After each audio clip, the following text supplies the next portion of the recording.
Hi friends, నేను Ashok Kumar. Welcome to Ashoka online academy.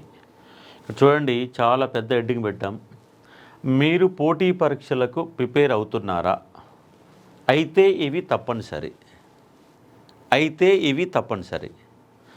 ఒక సైనికుడు యుద్ధరంగానికి పోయినప్పుడు తుపాకీ ఎంత ఇంపార్టెంటో, అతనికి సరంజామా ఎంత ఇంపార్టెంటో, ఇక్కడ పోటీ పరీక్షల ప్రిపేర్ అయ్యే అభ్యర్థికి కూడా కొన్ని సరంజామా అవసరం. మరి ఏంటి ఆ సరంజామా అనే కాన్సెప్ట్ పైన ఈ వీడియో చాలా ఇంపార్టెంట్. పోటీ పరీక్షల ప్రిపేర్ అయ్యే ప్రతి అభ్యర్థికి చాలా మోస్ట్ ఇంపార్టెంట్. కాబట్టి ఈ వీడియోని స్కిప్ చేయకుండా చివరి వరకు చూసే ప్రయత్నం చేయండి. ఎందుకంటే మీరు ప్రిపేర్ అవుతున్నారు, ఏదో గాల్లో మేడలు కట్టే విధంగా ఉంటాయి. అందుకే ఈ వీడియోలో మీకు మంచి మోటివేషన్, ప్రిపరేషన్ స్ట్రాటజీ, ఏమేమి కావాలి ఇలాంటి అంశాలు మొత్తం కూడా మీకు ఇచ్చే ప్రయత్నం చేస్తాను. మీరు పోటీ పరీక్షలు ప్రిపేర్ అవుతున్నారా? ఇవి తప్పనిసరి. ఇక్కడ మీకు ఒక 7 అంశాలు ఇచ్చాను. సిలబస్ కాపీ, ఆఫ్లైన్ లేదా ఆన్లైన్ క్లాసెస్ కావాలి ఖచ్చితంగా, బుక్స్ కావాలి, క్లాసు నోట్స్ ఎట్లా తయారు చేసుకోవాలి, షార్ట్ నోట్స్ ఎట్లా తయారు చేసుకోవాలా, ప్రాక్టీస్ బిట్స్ ఎలాంటి బిట్స్ ప్రాక్టీస్ చేయాలి, అదేవిధంగా టెస్ట్ సిరీస్ ఎట్లా మనం దాన్ని ప్రాక్టీస్ చేసుకోవాలా, దాన్ని ఎట్లా యూటిలైజ్ చేసుకోవాలా, ప్రాక్టీస్ చేసిన తర్వాత నువ్వు చేయాల్సినటువంటి డ్యూటీస్ ఏంటి, ఈ అంశాలని మొత్తంగా కూలంకుషంగా, ఎందుకంటే ప్రతి అభ్యర్థికి ఇవి టేబుల్ పైన ఖచ్చితంగా ఉండాల్సినటువంటి అంశాలు, మీ దగ్గర ఉండాల్సిన అంశాలు. ఈ పోటీ పరీక్షల ప్రిపరేషన్లో నువ్వు ఖచ్చితంగా 1 ఇయర్ నుంచి 2 ఇయర్స్ వరకు, 3 ఇయర్స్ వరకు జర్నీ చేయాల్సిన అవసరం ఉంటుంది. ఆ జర్నీలో ఇవన్నీ నీ అంటనే ఉంటాయి. ఇలా ఏ ఒక్కటి మిస్ అయినా మనకు ఉద్యోగానికి దూరం కావడానికి అవకాశాలు ఎక్కువగా ఉంటాయి. మరి వాటిని ఎట్లా యూటిలైజ్ చేసుకోవాలా, ఏ విధంగా మనం దాన్ని చూడాలా అన్న కాన్సెప్ట్ని మీ ముందుంచే ప్రయత్నం చేస్తాను. దాంట్లో భాగంగా చిన్న అడ్వర్టైజ్మెంట్ ఏంటి సార్ అంటే, అశోక అకాడమీ అండ్ నిపుణ పేరుతోని దిల్సుఖ్ నగర్లో SI, constable and GPO and group 2-3 ఆఫ్లైన్లో క్లాసెస్ నిర్వహించడం జరుగుతుంది. దిల్సుఖ్ నగర్ రాజధాని థియేటర్ పైన మన క్లాస్ రూమ్ అనేది ఉంటుంది.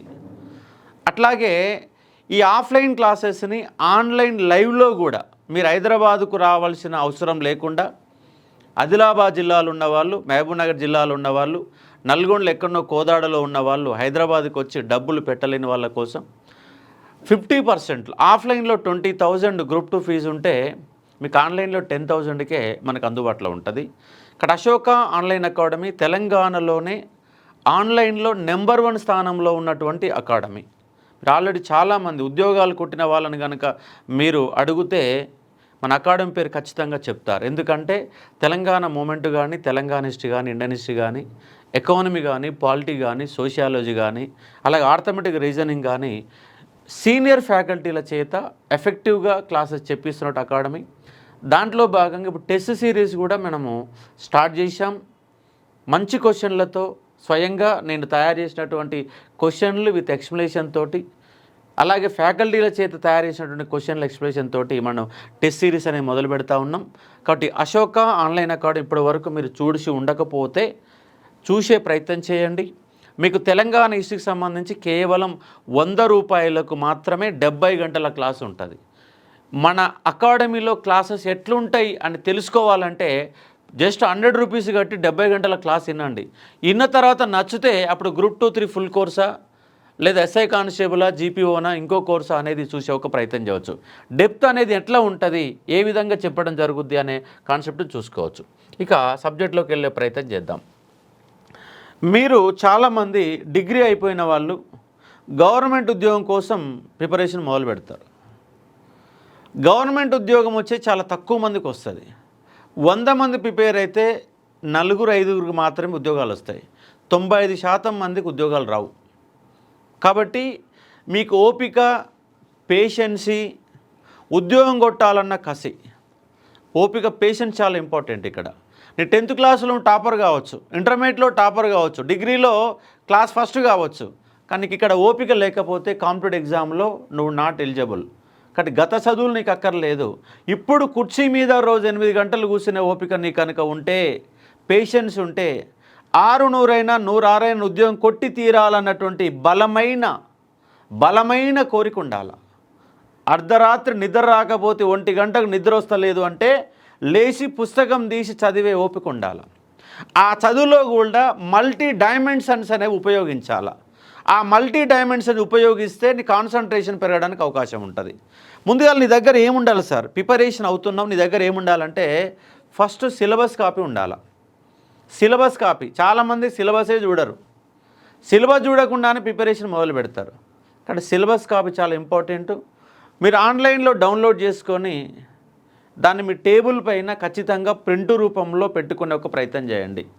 అవసరమైతే ఈ సిలబస్ కాపీని లామినేషన్ చేసి పెట్టుకోవాలా. ఎందుకంటే ప్రతిరోజు నీ బ్యాగ్లో ఉండాలా. నువ్వు స్టడీ హాల్ పోతే స్టడీ హాల్ వెంటనే పట్టుకుపోవాలా. ఇంట్లో కూర్చుంటే ఇంట్లో నీ పైన టేబుల్ పైన ఖచ్చితంగా సిలబస్ కాపీ ఉండాలా. నువ్వు దేని ప్రిపేర్ అవుతున్నావు? గ్రూప్ 2 ప్రిపేర్ అవుతున్నావు. పేపర్ 1లో ఏం సిలబస్ ఉంది, పేపర్ 2లో ఏం సిలబస్ ఉంది, తెలంగాణ మూమెంట్లో ఫస్ట్ చాప్టర్లో ఏమున్నది, సెకండ్ చాప్టర్లో ఏమున్నది, థర్డ్ చాప్టర్లో ఏమున్నది, శాతవాహనులు చదివేటప్పుడు శాతవాహనులలో ఏమి చదవాలా, కాకతీయులు చదివేటప్పుడు కాకతీయులు ఏం చదవాలా, ఆర్థమెటిక్ రీజనింగ్లో ఎన్ని చాప్టర్లు ఉన్నాయి, దాంట్లో ఈజీ చాప్టర్లు ఏంటివి, హార్డ్గా ఉన్న చాప్టర్లు ఏంటివి, మన ప్రిపరేషన్ ఎక్కడ ఫోకస్ పెట్టాలా, ఏ చాప్టర్కి వెళ్ళి ఎన్ని క్వశ్చన్లు వస్తున్నాయి అన్న అవగాహన నీకు ఉండాలా. అది దేని ద్వారా తెలుస్తుంది సార్ అంటే సిలబస్ కాపీ ద్వారా తెలుస్తుంది. సిలబస్ కాపీ అనేది ఖచ్చితంగా నీ దగ్గర ఉండాలా. దీంట్లో ఇంకోటి మిస్ చేశాను, 7 పెట్టాను, 8 వస్తాయి.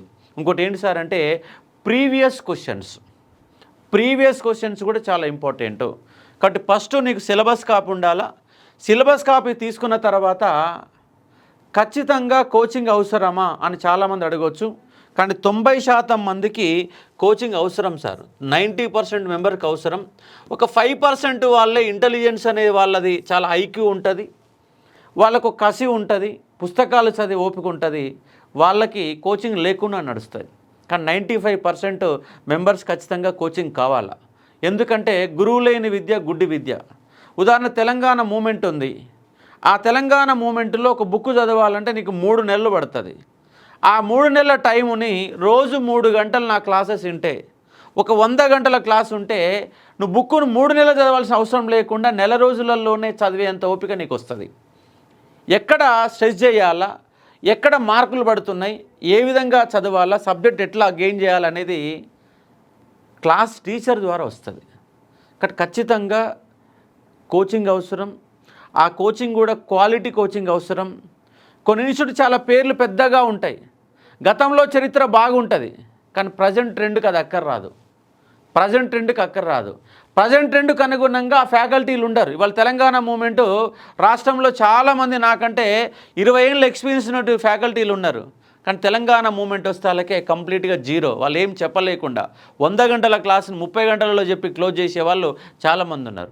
ప్రజెంట్ ట్రెండ్కి అనుగుణంగా ఎవరు చెప్తున్నారు, ఏ ఫ్యాకల్టీలు చెప్తున్నారు, ఏ ఇన్స్టిట్యూట్లో కోచింగ్ దొరుకుతుందనే అంశాన్ని మీరు చూసే ఒక ప్రయత్నం చేయవచ్చు.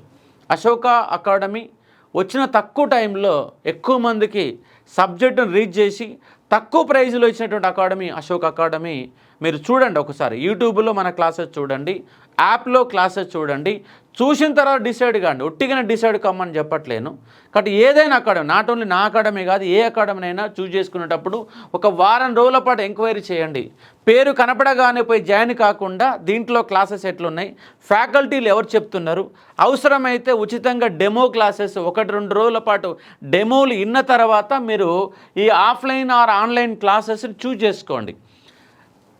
కాబట్టి ఏదో కనబడింది కానీ జాయిన్ అయ్యే ప్రయత్నం చేయకుండా ఫ్యాకల్టీలు ఎవరు చెప్తున్నారు, సీనియర్ ఫ్యాకల్టీలు ఉన్నారా, జూనియర్ ఫ్యాకల్టీలు ఉన్నారా, సీనియర్లు అయితే సరిగ్గా చెప్తున్నారా లేదా, అవసరమైతే 2 రోజుల పాటు డెమోలు ఉండడం, లేదా యూట్యూబ్లలో క్లాసెస్ యూట్యూబ్లోనైతే 1 వీక్ వరకు సెర్చ్ చేయవచ్చు. చేసిన తర్వాత ఎక్కడ క్వాలిటీ దొరుకుతుంది, ఎగ్జామ్ ఓరియంటేషన్ ఎట్లుందని మీరు క్లాస్ రూమ్ని ఎన్నుకునే ప్రయత్నం చాలా ఇంపార్టెంట్.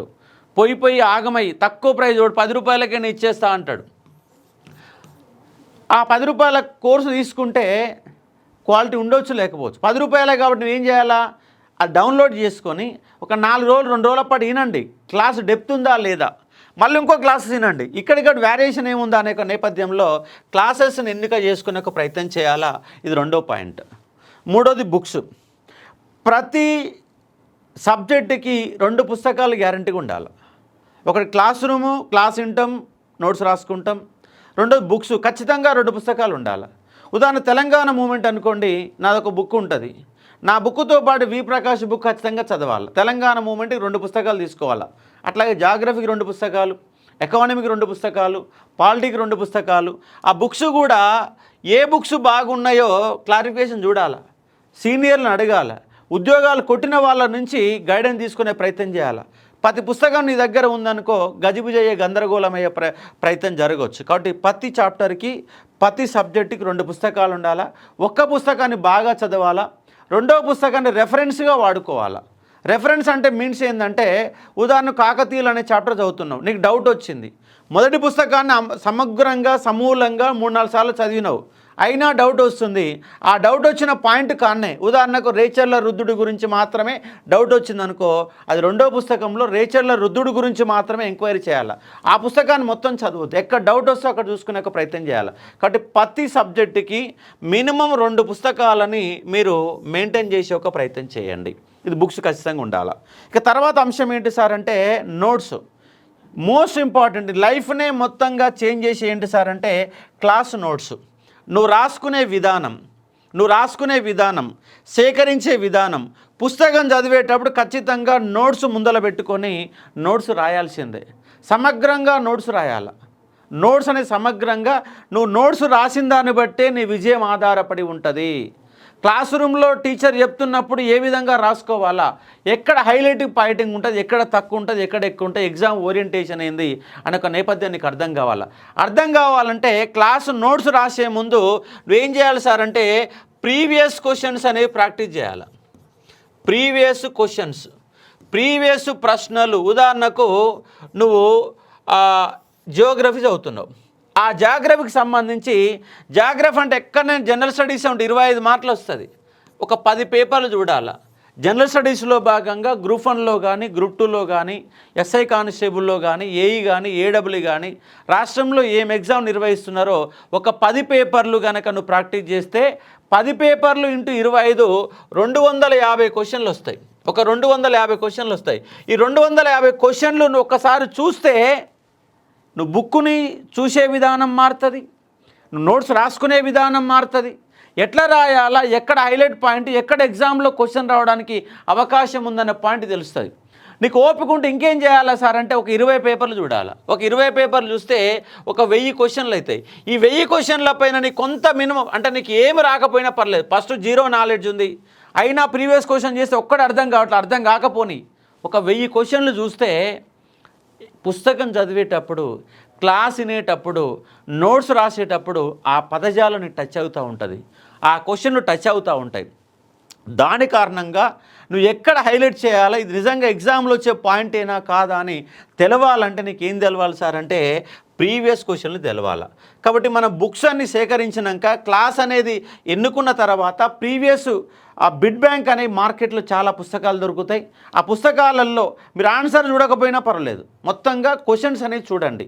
క్వశ్చన్ చూస్తే నీకు టర్మినాలజీ ఏంటి, ఎక్కడేంది అనే నేపథ్యం అర్థమైంది. కాబట్టి నువ్వు క్లాస్ రూమ్ నోట్స్ ప్రీవియస్ క్వశ్చన్లు అనేవి ఖచ్చితంగా చూస్తే నీ దారి చూపేది, నువ్వు ఎట్లా పోవాలి అనే దారి చూపేది ఏంటి సార్ అంటే ప్రీవియస్ పేపర్లు అండ్ సిలబస్ కాపీ ప్రీవియస్ పేపర్లు అనేవి 2 కూడా నువ్వు ఎట్లా చదవాలా, ఏం చదవాలా, ఏ బుక్ చదవాలా, నోట్స్ ఎట్లా రాసుకోవాలా, నీ కాన్సన్ట్రేషన్ ఎట్లా చేయాలా, ఎక్కడ హైలైట్ చేయాలా, ఎక్కడ తగ్గాలా అన్న నేపథ్యం నీకు అర్థం కావడానికి అవకాశం ఉంటుంది. ఇక్కడ సిలబస్ కాపీ ప్రీవియస్ పేపర్ల పుస్తకం, ప్రీవియస్ పేపర్లు ఉన్నటువంటి బుక్ ఖచ్చితంగా నీ టేబుల్ పైన ప్రతిరోజు నీ బ్యాగులో ఖచ్చితంగా ఉండాలని ఒక పాయింట్ని మీరు చూసుకోవాలా. అలాగే క్లాస్ నోట్స్ రాసేటప్పుడు నేను ఏమంటున్నా సార్ అంటే కేవలం 1 సైడే రాయండి. 1 సైడ్, 2 సైడ్లు రాయొద్దు, ఒక్క సైడే రాసుకోవాలా. ఒక పుస్తకం రాస్తున్నావు లేదా క్లాస్ వింటున్నావు, సమగ్రంగా నోట్స్ రాయి. రెండో పుస్తకం రాసేటప్పుడు కొత్త పాయింట్లు వస్తే ఆ కొత్త పాయింట్లు పక్కన రాసుకో. వేరే క్లాస్ విన్నప్పుడు కొత్త పాయింట్లు వస్తే కొత్త పాయింట్లు పక్కన రాసుకో. అప్పుడు ఏమైందంటే నీ నోట్స్తో పాటు పక్కన ఖాళీ పేపర్లలో కొన్ని క్వశ్చన్లు కానీ, ఒక డిఫరెంట్ యాంగిల్లో కానీ, గుర్తుండని పాయింట్స్ ఎందుకంటే ఒక్కోసారి మంత్రివర్గం 15 మంది పేర్లు వస్తాయి, గుర్తుండవు, 15 మంది పేర్లు అక్కడ రాయాలా. ఒక కాకతీయులు రాస్తే 20 శాసనాలు వస్తాయి. 20 శాసనాలు డీటెయిల్ కాకుండా ఒక లిస్ట్ రాసుకోవాలి. 20 శాసనాలు పుస్తకంలో పోయిన 20 శాసనాలు చదవాలి. కానీ 20 శాసనాల పేర్లు ఎవరు వేశారని ఒక సింగిల్ పాయింట్ని పక్కన తెలిసి ఒక ప్రయత్నం చేయాలి. అట్లా వన్ సైడ్ వదిలిపెట్టినటువంటి ప్లేసులలో డిఫరెంట్గా గుర్తుండని పాయింట్, కొన్ని టేబుల్స్ కొన్ని పట్టికలు లాంటి కొన్ని తయారు చేసుకొని డిఫరెంట్గా చదువుకోవడానికి ఉపయోగపడుతుంది. కొన్ని క్వశ్చన్లు రాసుకోవడానికి అవకాశం ఉంటుంది, మిస్ అయిన పాయింట్ రాసుకోవడానికి అవకాశం ఉంటుంది. కాబట్టి నోట్స్ ఫస్ట్ టైం రాసేటప్పుడు వన్ సైడ్ మాత్రమే రాయి. ఏ బుక్ చదివినా కింద నోట్స్ లేకుండా నువ్వు మాత్రం 8% బుక్ చదవద్దు, క్లాస్ వినొద్దు. ఎప్పుడైనా చూడాలి, వినాలి, రాయాలి. చూడాలి, క్లాస్ చెప్తుంటే చూస్తున్నావు, సార్ చెప్తుంటే వింటున్నావు, నోట్స్ ఖచ్చితంగా రాయాలా. బుక్ చదువుతున్నావు, బుక్ చూస్తున్నావు, అలాగే అక్కడ నీకు సౌండ్ సిస్టమ్ అవసరం లేదు, కానీ బుక్ చదివి ఖచ్చితంగా నోట్స్ రాయాలా. రాసినప్పుడు మాత్రమే నీకు సమగ్రత రావడానికి అవకాశం ఉంటుంది. అన్నిట్లల్లో ఏది ఇంపార్టెంట్ సార్ అంటే నోట్స్ అనేది చాలా ఇంపార్టెంట్. నువ్వు తయారు చేసుకునే విధానమే నిన్ను విజేతగా నిలబెట్టడానికి అవకాశం ఉంటుంది. కాబట్టి అర్థం చేసుకోవచ్చు. క్లాస్ నోట్స్ రాసినావు, ఒక తెలంగాణ మూమెంట్ రాస్తే 400 పేజీలు వచ్చింది. మళ్ళీసారి నువ్వు రివిజన్ చేయాలంటే రెండోసారి చేయవచ్చు, మూడోసారి చేయాలంటే టైం ఎక్కువ పడుతుంది. అందుకే ఈ 400 పేజీల నోట్స్ని 100 పేజీలకి కుదించాల. ఆ 100 పేజీల షార్ట్ నోట్స్ రాసుకోవాలి. ఆ షార్ట్ నోట్స్ ద్వారా మొత్తం నోట్స్ అనేది కవర్ అయ్యే విధంగా షార్ట్స్ రూపంలో రాసుకోవాలి. ఉదాహరణకి ఇప్పుడు చెప్పిన శాసనాలు చెప్పిన 20 శాసనాల యొక్క వివరాలు మొత్తం 400 పేజీల్లో ఉంటే ఒకటే పేజీలో శిలాశాసనాలు మొత్తము 20 శిలాశాసనాలు మొత్తం ఒకటే పేజీలో ఉండే విధంగా రాసుకోవచ్చు. ఆ 20 శాసనాల వివరణ సంబంధించిన నోట్సు 4 పేజీలు ఉంటే ఒకటే పేజీలో 20 శాసనాలు కనుక రాసుకుంటే అది ఏమైంది సార్ అంటే షార్ట్ నోట్స్ అవుతుంది. ఖచ్చితంగా కూడా అర్థం చేసుకోవచ్చు. కాబట్టి షార్ట్ నోట్స్ నువ్వే సొంతంగా తయారు చేసుకోవాలి. అశోక్ సార్ తయారు చేసింది, ఇంకోసారి తయారు చేసినటువంటి నోట్స్ కాదు. నువ్వే సొంతంగా షార్ట్ నోట్స్ తయారు చేసే దమ్ము నీకైతే ఎప్పుడైతే వస్తుందో అప్పుడు సబ్జెక్టు పైన గ్రిప్ వచ్చినట్లు లెక్క. అంటే ఇది ఎమ్మటే షార్ట్ నోట్స్ ఇప్పుడే తయారు చేయొద్దు. ఈ సమగ్రత ఏది క్లాస్ విన్న తర్వాత, బుక్స్ చదివిన తర్వాత, క్లాస్ నోట్స్ పూర్తయిన తర్వాత అప్పుడు షార్ట్ నోట్స్ వైపు అడుగులు వేయాలి. ముందుగాలనే షార్ట్ నోట్స్ రాయాలంటే నీతోని కాదు. సబ్జెక్టు పైన గ్రిప్ వచ్చిన తర్వాత నీకు అది తయారు చేయడానికి అవకాశం ఉంటుంది. షార్ట్ నోట్స్ తయారు చేయాలంటే కాన్సన్ట్రేషన్ పెరుగుతుంది. అందుకే ప్రిపరేషన్ విధానాలు మళ్ళీ మార్చే ఒక ప్రయత్నం చేయాలి. దాంట్లో ఒక షార్ట్ నోట్స్ తయారు చేయడం, అలాగే ప్రాక్టీస్ బిట్స్. ఒక్కొక్క చాప్టర్కి వెళ్ళి 100ల కొద్ది బిట్లు ఏం ప్రాక్టీస్ చేయొద్దు సార్, 100ల కొద్ది ఏం చేయొద్దు. ఉదాహరణకు ఒక చాప్టర్లో ఒక 50 బిట్లు ప్రాక్టీస్ చేస్తే 50 × 4 200 క్వశ్చన్లు దాంట్లో కవర్ అయ్యే విధంగా ఉండాలి. ఆ ప్రాక్టీస్ బిట్లు చేసే సమయంలో వైట్ నోట్స్ రాసుకొని తెలియని పాయింట్లన్నీ ఆ నోట్స్లో రాసుకునే ఒక ప్రయత్నం చేయాలి. ఉదాహరణకి ఇక్కడ 4 శాసనాలు వచ్చినాయి. 4 శాసనాల్లో 2 తెలుసు నీకు, ఇంకా 2 తెలియవు. ఆ 2ని పుస్తకాలలో వెతికి అది రాసుకునే ప్రయత్నం చేస్తే ఆడ కింద ఉన్న 4 ఆప్షన్లకి సమాధానం దొరుకుతుంది. కాబట్టి ప్రాక్టీస్ చేసి ఇట్లా కొట్టేసుకుంటూ వెళ్ళిపోతే కుదరదు. 50 క్వశ్చన్లు చేస్తే 50లో నీకు 30 తెలిసినాయి, 30 క్వశ్చన్లే తెలుసు. 30లలో ప్రతి 4 ఆప్షన్ తెలియవచ్చు, తెలియకపోవచ్చు, 2 నీకు తెలియవచ్చు, మిగిలిన 2 ఏంటివి? ఏ రైటు ఎందుకు రైటు, బి తప్పు ఎందుకు తప్పు, సి రైటు ఎందుకు రైటో తెలవాలా, ఎందుకు తప్పైందో తెలవాలా. తప్పు గల కారణం నువ్వు రాసుకోవాలా, రైటు గల కారణం రాసుకోవాలా. అప్పుడు వివరణ అంటాం అది. కాబట్టి ఇట్లా టెస్టులు కానీ ప్రాక్టీస్ బిట్స్ కానీ గ్రాండ్ టెస్టులు రాసేటప్పుడు కూడా సీనియర్ ఫ్యాకల్టీలు ఎక్కడ ఉన్నా వెతుక్కొని రాసే ప్రయత్నం చేయండి. ఏ టెస్టులు పడితే ఆ టెస్టులు కనుక నువ్వు ప్రాక్టీస్ చేసినావు అనుకో నీ టైం వేస్ట్ అవుతుంది. కింద ఆన్సర్లు సరిగా లేవు అనుకో అది పోయే అవకాశం ఉంటుంది. ఆన్సర్ కూడా ఎట్లుండాలి సార్ అంటే కింద ఎవరైతే వివరణ ఇస్తున్నారో లేదా క్వశ్చన్ ఆన్సర్కి ఎక్స్ప్లెనేషన్ వీడియోల రూపంలో ఎక్స్ప్లెనేషన్ ఎవరైతే ఇచ్చారో ఆ వీడియోలు కనుక వింటే సబ్జెక్టు పైన గ్రిప్ విరడానికి అవకాశం ఉంటుంది. ఉదాహరణకు మన లాస్ట్ టైం గ్రూప్ 2 ముందు 5 పేపర్లు తయారు చేశాను నేను. ఉద్యమానికి సంబంధించి 5 పేపర్లు. 5 పేపర్లు అంటే ప్రతి పేపర్లో 150 క్వశ్చన్లు, 5 పేపర్లకు 750 క్వశ్చన్లు, 750 × 4 750 × 4 3000 క్వశ్చన్లకు ఎక్స్ప్లెనేషన్ ఇచ్చాను. ఈ 5 పేపర్ల ద్వారా మొత్తం సిలబస్ కవర్ అయిపోయింది. ఒకసారి రివిజన్ కావడానికి అవకాశం ఉంటుంది. కానీ ఇవన్నీ పద్ధతులు పాటించాలా. ఇవన్నీ పద్ధతులు పాటించడానికి నీ ప్రిపరేషన్కు మినిమం ఒక గ్రూప్ 2 చదవాలంటే సబ్జెక్టు పైన గ్రిప్ రావాలంటే నీకు ఎంత టైం పడుతుంది సార్ అంటే మినిమం సంవత్సర కాలం పడుతుంది. సంవత్సర కాలం పాటు నువ్వు కూర్చొని సీరియస్గా చదవలేదు అంటే సబ్జెక్టు పైన గ్రిప్ రాదు. ఒక సబ్జెక్టు పైన గ్రిప్ రావడానికి 1 ఇయర్ ఖచ్చితంగా పడుతుంది. కాబట్టి 1 ఇయర్ పాటు నువ్వు ఏమి ఆలోచన చేయకుండా, ఫోన్ ముట్టుకోకుండా, ఫ్రెండ్స్తో తిరగకుండా, సమాజాన్ని మొత్తం పక్కన పడేసి నీదంటూ ఒక మైండ్ సెట్ తయారు చేసుకొని నీకు నువ్వుగా ఓపికతో కూర్చొని పుస్తకాలు చదువుతూ, నోట్స్ రాస్తూ, షార్ట్ నోట్స్ తయారు చేస్తూ, క్వశ్చన్లు ప్రాక్టీస్ చేస్తూ, టెస్ట్ సిరీస్ తయారు చేసుకొని సిలబస్గా ముందల పెట్టుకొని ప్రీవియస్ క్వశ్చన్లు చూస్తూ నీ ప్రిపరేషన్ కనుక కొనసాగిస్తే కాన్సన్ట్రేషన్ పెరుగుతుంది. సాయంత్రం 5:30, 6 అవుతుంది, పుస్తకం ముట్టుకుంటే కాన్సన్ట్రేషన్ ఉండట్లేదు.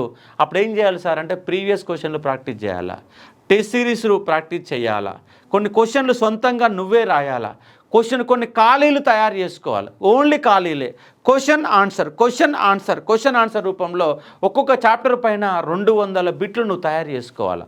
ఆ తయారు చేసిన తర్వాత 50 క్వశ్చన్లు, మల్టిపుల్ క్వశ్చన్లు నువ్వు తయారు చేయాలా. నువ్వు తయారు చేయాలంటే పుస్తకం మీద 100% కాన్సన్ట్రేషన్ పెరుగుతుంది. ఒట్టిన పట్టుకొని కూర్చుంటే ఊహాలోకంలో వివరిస్తూ ఉంటావు, ఎక్కడెక్కడికి పోయి చదువుతున్నావు, పుస్తకం ముందరనే ఉంది, లైన్లు కదులుతున్నాయి, కానీ మైండ్ అక్కడ ఉండదు. నీ మైండ్ ఎక్కడో ఆలోచన చేస్తున్నది. నీ మైండ్ని మొత్తంగా పుస్తకం మీద కాన్సన్ట్రేషన్ చేస్తేనే నీ ప్రిపరేషన్ కొనసాగినట్టు. రోజు 10 గంటలు కూర్చుంటున్నావు స్టడీ హాల్లో, కానీ రోజు 3 గంటలు కూడా నీ కాన్సన్ట్రేషన్ కుదురుతలేదంటే ఎందుకు కుదురుతలేదో నువ్వు ఆలోచన చేయాలా. నీ మైండ్ ఎక్కడ పోతుందో ఆలోచన చేయాలా. మైండ్ పుస్తకాల మీద ఉండాలంటే ఏం చేయాలని కొత్తగా ఆలోచన చేయండి. ప్రతి 1 అవర్కి 60 నిమిషాలకు ఒకసారి 5 నిమిషాలు బ్రేక్ తీసుకోండి. ఒకవేళ కాన్సన్ట్రేషన్తో చదువుతున్నావు, 2 గంటలైనా నీ కాన్సన్ట్రేషన్ కుదిరింది, లేవకుండా చదువు, కాన్సన్ట్రేషన్ కుదరతలేదు అంటే ఖచ్చితంగా చైర్ మీదకి వెళ్ళి లేచి 5 నిమిషాల పాటు ఒక వాకింగ్ చేసి, ఒక ఛాయ్ తాగి మళ్ళీ ఓపికతో కూర్చుంటే ప్రిపరేషన్ కొనసాగడానికి అవకాశం ఉంది. నువ్వు పుస్తకాలకు ప్రపంచంలోకి ఈ పోటీ పరీక్షలకు ముందుగా వచ్చినప్పుడే 100 ఖచ్చితంగా ఉద్యోగం సాధిస్తాను అన్న నమ్మకంతో ప్రిపరేషన్ మొదలుపెట్టాలి. ఆ నమ్మకాన్ని పెంచుకోవాలా, ఆ కసిని రెట్టింపు చేసుకోవాలా, ఓపికను పెంచుకునే ప్రయత్నం చేయాలా, కొంత గ్రౌండ్ పోయే ప్రయత్నం చేయాలి, మానసికంగా సంసిద్ధంగా ఉండాలి, ఎట్లనైనా ఉద్యోగం కొడతాను ఒక నమ్మకం పెంచుకోవాలా, ఎడిటోరియల్ కాలం చదువుతుండాలా, పేపరు చదువుతుండాలా. అప్పుడప్పుడు ఆల్రెడీ విజేతలుగా మారిన వాళ్ళు, ఒక గ్రూప్ 2 ఆఫీసర్లు, ఒక గ్రూప్ 1 ఆఫీసర్స్, ఒక సివిల్స్ సాధించిన వాళ్ళు, నువ్వు ఏ ఉద్యోగానికైతే ప్రిపేర్ అవుతున్నావో ఆ ఉద్యోగానికి సంబంధించిన వ్యక్తుల యొక్క, విజేతల యొక్క వీడియోలు చూడాలి. ఆ విజేతల యొక్క వీడియోలు చూసినప్పుడు నీళ్ళు ఇన్స్పిరేషన్ పెరగడానికి నీకు అవకాశం ఉంటుంది. అట్లా వారానికి ఒక వీడియో యూట్యూబ్లో దొరికితే చాలా వీడియోలు దొరుకుతాయి. కానీ విజేతలకు సంబంధించిన వీడియోలు వారంలో ఒక అర్ధగంట టైం కేటాయించలేవా? కాబట్టి వారంలో ఒక వీడియో కనుక చూస్తే నెక్స్ట్ వారం అంతా నీకు ఇన్స్పిరేషన్గా ఉండి అడుగులు ముందు పోవడానికి అవకాశం ఉంటాయి. కాబట్టి మన ఫోకస్ మొత్తం పుస్తకాలపైన, మన ఫోకస్ మొత్తం ప్రిపరేషన్ పైన, ఫోకస్ మైండ్ అనే డైవర్ట్గా ఉండకుండా అన్నిటికి దూరంగా ఉండాలంటే, దాంట్లోనే మునిగి తేలాలంటే ఇలాంటి వీడియోలు చూడడం, ప్రాక్టీస్ చేయడం, క్వశ్చన్ ఆన్సర్ ప్రాక్టీస్ చేయడం, రాయడం, ఖాళీలు రాయడం, మల్టిపుల్ చాయిస్ క్వశ్చన్లు తయారు చేయడం, షార్ట్ నోట్స్ను సొంతంగా తయారు చేయడం, ఇట్లా పుస్తక ప్రపంచంలో నువ్వు లీనమైపోతే 1 ఇయర్ పాటు రోజుకు 8 గంటలు కనుక చదవగలిగితే సబ్జెక్టు పైన గ్రిప్ వస్తుంది, ఉద్యోగం కొట్టడానికి అవకాశం ఉంటుంది. అయితే ఇక్కడ తెలుగు రాష్ట్రాలలో ప్రజెంట్ నోటిఫికేషన్లు సరైన సమయంలో పడవు, లేట్ అవుతుంటుంది. అయినప్పటికీ నీ ఉద్యోగమే లక్ష్యం అయితే ఓపికతో ఉండాల్సిందే. 2 ఏళ్ళు 3 ఏళ్ళు దీంట్లో నిలబడాల్సిందే. ఆ నిలబడినప్పుడు నీ ఆత్మస్థైర్యాన్ని పెంచుకొని డెప్త్ పెంచుకోవాలా. అవి పడతలేవు కదా అని టైంపాస్ చేసి ఎగ్జామ్స్ రాగానే పోస్ట్పోన్ చేసి ఎగ్జామ్ మళ్ళీ పోస్ట్పోన్ కానీ మళ్ళీ ప్రిపరేషన్ మొదలు పెడితే కుదరదు. అది నోటిఫికేషన్ ఎప్పుడైనా రాని, అది పోస్ట్పోన్ కానీ, వాడు ఎగ్జామ్ ఎప్పుడైనా పెట్టని, ఐఎమ్ ఆల్వేస్ నేను సిద్ధంగా ఉన్నాను, ఎప్పుడు ఎగ్జామ్ పెడితే అప్పుడు రాస్తాను, అది ఏమన్నా కానీ నేను టాపర్గా ఉంటాను అన్నటువంటి ఒక బలమైన ఆకాంక్షని, ఇన్స్పిరేషన్ పెంచుకొని నువ్వు అడుగులు కనుక వేయగలిగితే గవర్నమెంట్ ఉద్యోగిగా మారడానికి అవకాశం ఉంటుంది. ఎన్నో ఒడిదుడుకులు, ఒక వ్యాపారం మొదలు పెడితే ఎన్ని రకాల ఒడిదుడుకులు ఉంటాయో కాంపిటేటివ్ ఎగ్జామ్లోకి వచ్చే అభ్యర్థికి కూడా అన్ని రకాల ఒడిదుడుకులను నీకు ఎదురవుతున్న అంశానికి అర్థం చేసుకునే ఒక ప్రయత్నం చేయవచ్చు. ఇలాంటి మోస్ట్ పవర్ఫుల్ ఇన్స్పిరేషన్ సంబంధించిన వీడియోలు అశోక్ సార్కి వెళ్ళి ఎప్పుడు వస్తూనే ఉంటాయి. ఇక్కడ అశోక్ అకాడమీలో ఈ motivation classes number of videos ఉంచినాయి. ఎట్లా ప్రిపేర్ కావాలా, గ్రూప్ 2 ఎట్లా చదవాలా, గ్రూప్ 3 ఎట్లా చదవాలా, గ్రూప్ 1 ఎట్లా చదవాలా, దానికి కావాల్సిన అంశాలు ఏంటివి, మేము ప్రిపరేషన్ స్ట్రాటజీ ఎట్లా ఉండాలా, ఏ అంశాలు ఉండాలి, ఎన్ని గంటలు చదవాలా, ఏ టైంలో చదవాలా, ఇలాంటి ఎన్నో అంశాలపైన నెంబర్ ఆఫ్ వీడియోస్ ఒక 30-40 వీడియోలు మీకు దొరుకుతాయి. అశోక ఆన్లైన్ అకాడమీ వీడియోలు చూడండి. అశోక ఆన్లైన్ అకాడమీ యాప్ అనేది ప్లే స్టోర్లో ఉంటుంది. యాప్లో తక్కువ ప్రైజుకి నెంబర్ ఆఫ్ వీడియోస్, గంటల కొద్దీ అవర్స్ సబ్జెక్టుని కూడా మీకు ఇవ్వడం జరిగింది. ఏ సబ్జెక్టు నచ్చుతుందో ఆ సబ్జెక్టు చూసే ప్రయత్నం చేయండి. ఓపికను పెంచుకోండి, సక్సెస్గా నిలబడే ప్రయత్నం చేయండి. ఒక్కసారి సక్సెస్ కనుక వస్తే అది లైఫ్ లాంగ్ మన యొక్క జీవితాన్ని మార్చడానికి, ప్రశాంతంగా ముందుకు పోవడానికి అవకాశం ఉంటుంది. ఎందుకంటే పోటీ పరీక్షలకు వస్తున్నావంటేనే, నువ్వు ఇక్కడ ప్రిపరేషన్ మొదలు పెడుతున్నావంటేనే నీది మధ్యతరగతి మహాభారతం లేదా నిరుపేదరికం అన్న ఉంటుంది, లేదా మధ్యతరగతి మహాభారతం ఉంటుంది. కానీ నీకు 1,000 కోట్ల రూపాయలు, 100 కోట్ల రూపాయలు, లక్షల రూపాయలు అకౌంట్లో ఉన్నవాడు కానీ 10ల సంఖ్యలో ఎకరాల భూములు ఉన్నవాడు ఎవడు కూడా ఇటు సైడు రాడు. ఇటు సైడ్ వస్తున్నాడంటే మధ్యతరగతి కుటుంబమే. మహా అయితే మన తల్లిదండ్రులు ఎంప్లాయీస్గా ఉంటారు తప్ప 100 కోట్ల రూపాయలు ఉన్నటువంటి వాళ్ళు ఎవ్వరు కూడా ఇటు సైడ్ రారు. బిజినెస్ మెన్స్ అనే వాళ్ళు బిజినెస్ సైడే వెళ్తారు. కాబట్టి మనము మన బతుకుని ప్రశాంతంగా, జీవనంగా, టెన్షన్ లేకుండా నడుపుకునే యొక్క మధ్యతరగతి మహాభారతంలో ఉన్నటువంటి విద్యార్థులే ఈ పోటీ పరీక్షలు పరుగులు వేస్తారు. దాంట్లో నిలబడాలంటే, కలబడాలంటే, గెలవాలంటే, నిలవాలంటే నీ పేషెన్సీ, నీ యొక్క ఆలోచన విధానం, నీ ఇన్స్పిరేషన్ ఇవన్నీ కూడా తోడ్పడడానికి అవకాశం ఉంటుంది. కాబట్టి ఇలాంటి మరికొన్ని వీడియోల కోసం అశోక ఆన్లైన్ అకాడమీని చూస్తూనే ఉండండి. మనము దిల్సుఖ్ నగర్లో గ్రూప్ 2, 3 సంబంధించినటువంటి ఆఫ్లైన్ క్లాసెస్ స్టార్ట్ చేశాం. అలాగే ఎస్ఐ కానిస్టేబుల్ సంబంధించిన క్లాసెస్ కూడా స్టార్ట్ చేశాం. జీపీఓ సంబంధించిన క్లాసెస్ కూడా స్టార్ట్ చేశాం. క్లాసెస్ నడుస్తున్నవి. రాజధాని థియేటర్ పైన పిల్లర్ నెంబర్ 1544 చేత economy Vasu sir, geography Vasu sir, Telangana movement Telangana history Indian history Ashok sir, అలాగే ఆర్థమెటిక్ రీజనింగ్ అమర్నాథ్ సార్, ముగ్గురు మేము సీనియర్ ఫ్యాకల్టీల చేత మేము ఈ యొక్క ప్లాట్ఫామ్ని ఏర్పాటు చేసుకొని, అమర్నాథ్ సార్ నేను సార్ డైరెక్టర్గా ఉంటున్నాం. వాసు సారు సీనియర్ ఫ్యాకల్టీగా మనకు చాలా కాలం నుంచి పరిచయం ఉన్న నేపథ్యంలో సీనియర్ ఫ్యాకల్టీగా సార్ని తీసుకోవడం జరిగింది. కాబట్టి ఇవన్నీ అంశాలు చూసుకునే ఒక ప్రయత్నం చేయండి. ఆఫ్లైన్ మరియు ఆన్లైన్ లైవ్ క్లాసెస్, రికార్డెడ్ వీడియోస్ల కోసం యాప్ని, అశోక ఆన్లైన్ అకాడమీ యాప్ని డౌన్లోడ్ చేసుకొని చూసే ప్రయత్నం చేస్తే సబ్జెక్టు పైన దమ్మున్న సబ్జెక్ట్ ఇచ్చే ఏకైక institute Ashoka online academy. Thank you.